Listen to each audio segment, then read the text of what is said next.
Hey yo, what is up guys? Your boy is back with yet another video, and today we are talking about Judgment Day 2002. And yeah, I want to get this review done. It's been September long weekend here. I watched the show last week, so we're going to talk about it. I want to watch a whole bunch of episodes of Fairy Tale here, so let's get into it. As per usual, star ratings are in the description below. Remember to leave a like, comment, subscribe, and thoughts on the show. Let's get into it. Judgment Day 2002 opened with yet another match from Eddie Guerrero versus Rob Van Dam. I feel like this is like the third or fourth show that these two have opened together with or been against each other in. They've had a lot of matches against each other, these two. It's an epic feud for the IC title, Workman's title, Eddie Guerrero versus Rob Van Dam. What's there really left to say? Tons of athleticism from both guys in this match. Rob Van Dam was all over this. He was styling in this match. He was doing that whole he kind of stunted on Eddie Guerrero for a lot of this match, hitting that split leg moonsault, monkey flipping Eddie Guerrero, very much controlled a lot of this match. Eddie Guerrero really had troubles getting into this match. At one point, Eddie had RVD in that awesome looking surfboard that Daniel Bryan used to use.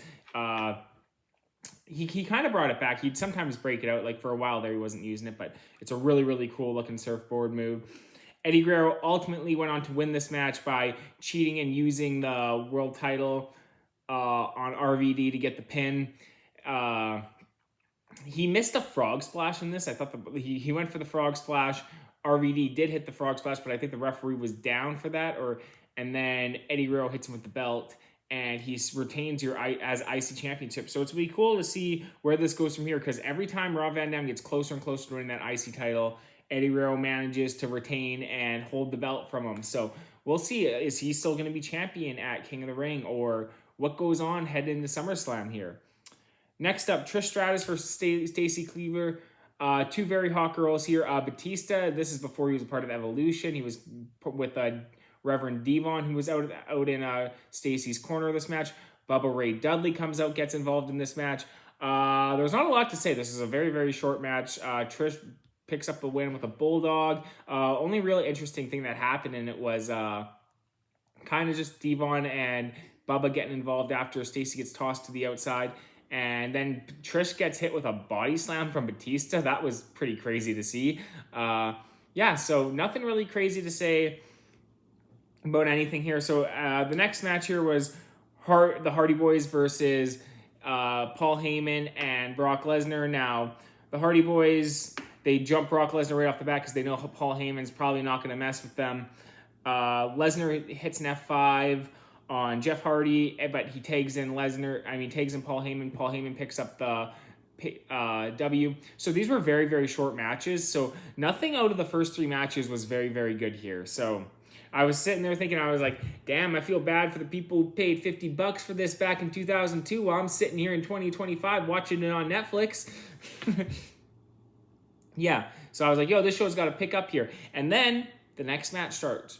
Stone Cold Steve Austin versus The Big Show and Ric Flair. Now, this is one of Steve Austin's last matches before his walkout, his infamous walkout, because in the next pay-per-view is King of the Ring 2002. So, sorry, guys. Steve Austin just was a major star from the Attitude Era still at this point. Wasn't in the world title scene. Wasn't really doing anything major. Didn't do anything major at WrestleMania. I think his last world title match came in February. He was a big part of the Royal Rumble. And then, he kind of was just chilling. He had a very funny feud here with, I guess, Ric Flair and The Big Show. This is actually very entertaining to watch. This is a really entertaining match, I will say. So Flair and Austin were really funny in this match, and it was really funny to watch Ric Flair try to get the advantage on Steve Austin, but then it didn't really work. And then The Big Show kind of had to come in the match, and that was all it was just kind of really funny to watch Austin kind of doing the push-ups in the corner and stuff.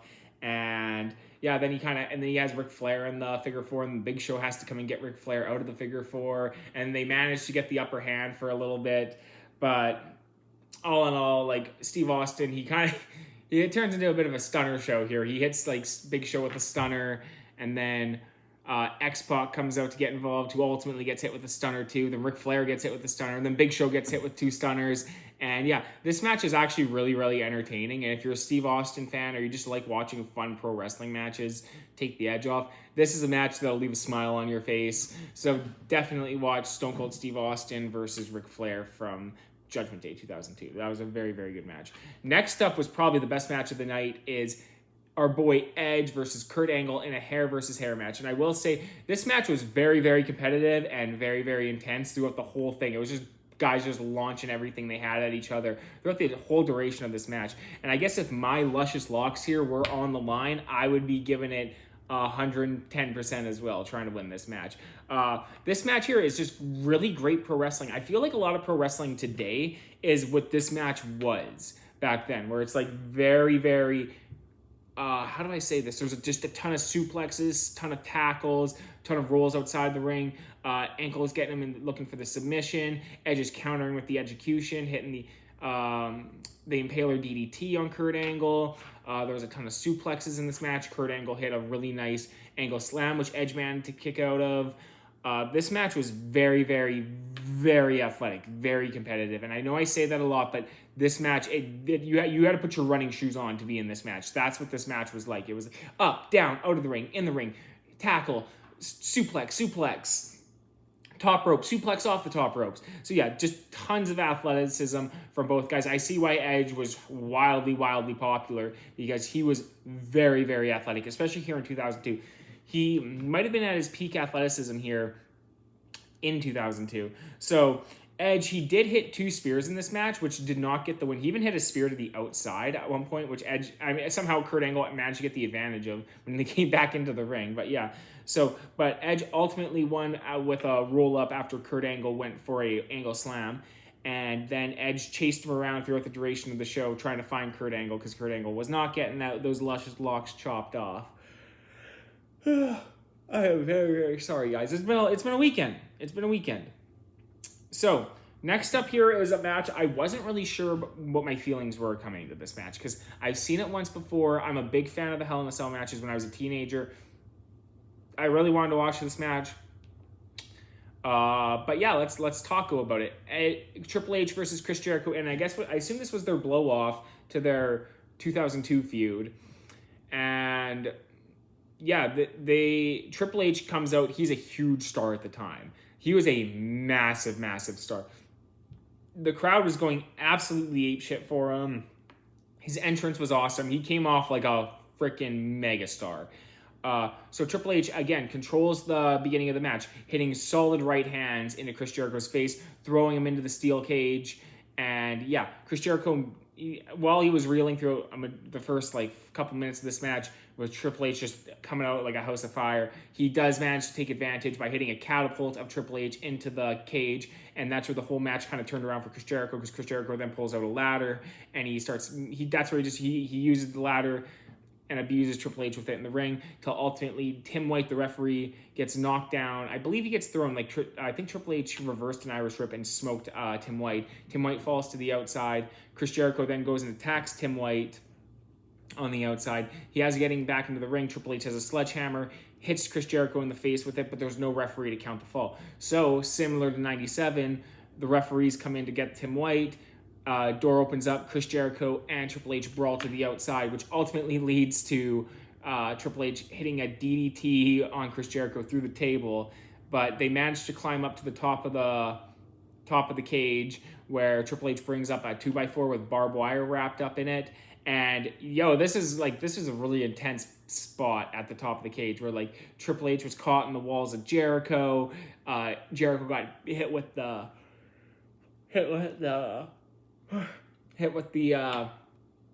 barbed wire 2x4. Triple H hits a pedigree and ultimately picks up the W. Both guys busted open, bleeding all over the place in this match. And yeah, this is a very, very good Hell in a Cell match. I quite enjoyed this. This was definitely a lot better than some of the Hell in a Cell matches that took place in the 2010s.